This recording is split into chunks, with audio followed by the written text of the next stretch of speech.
How night came. Years and years ago, at the very beginning of time, when the world had just been made, there was no night. It was day all the time. No one had ever heard of sunrise or sunset, starlight or moonbeams. There were no night birds, nor night beasts, nor night flowers. There were no lengthening shadows, nor soft night air, heavy with perfume. In those days the daughter of the Great Sea Serpent, who dwelt in the depths of the seas, married one of the sons of the great earth race known as man.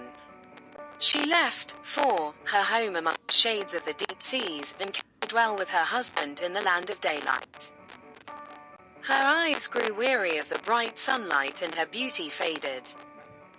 Her husband watched her with sad eyes, but he did not do to help her. Oh, if night would only come, she moaned as she tossed about wearily on her couch. Oh, if night would only come, she moaned as she tossed about wearily on her couch. Here it is always day, but in my Father's kingdom there are many shadows. Oh, for a little of the darkness of night. Her husband listened to her moanings.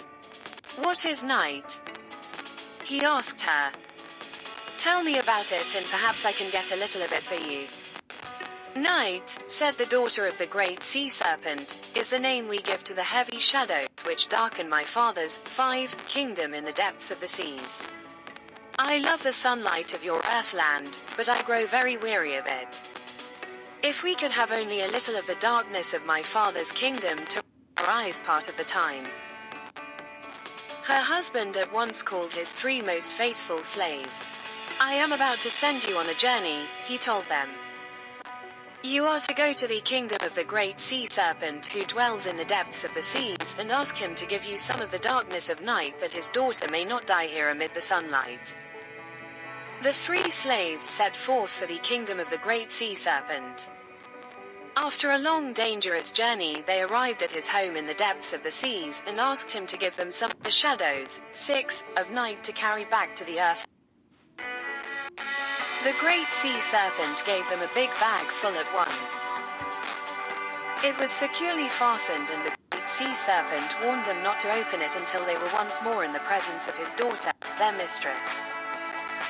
The 3 slaves started out, bearing the big bag full of night upon their heads. Soon they heard strange sounds within the bag. It was the sound of voices of all the night beasts, all the night birds, and all the night. If you have ever heard the night chorus from the jungles on the banks of the rivers, you will know how it sounded. The 3 slaves had never heard sounds like those in all their lives. They were terribly frightened. Let us drop the bag full of night right, 7, here where we are, and run away as fast as we can, said the first slave. We shall perish. We shall perish, anyway. Do, cried the second slave. Whether we perish or not, I am going to the bag and see what makes all those terrible sounds, said the third slave.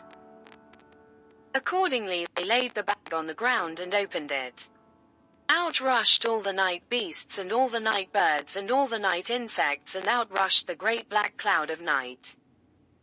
The slaves were more frightened than ever at this and escaped to the jungle. The daughter of the Great Sea Serpent was waiting anxiously for the return of the slaves with the bag full of night. Ever since they had started out on their journey, 8, she had looked for their return, shading her eyes with her hand and gazing off at the horizon.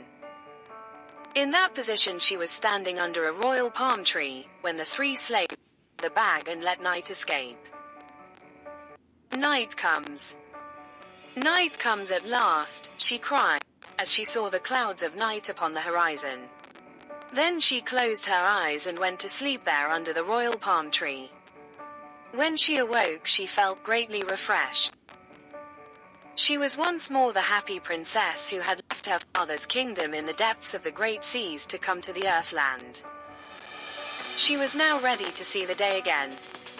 She looked up at the bright star shining above the royal palm tree and, 9, said, "Oh, bright, beautiful. Henceforth you shall be called the morning star, and you shall herald the approach of day. You shall reign queen of the sky at this hour."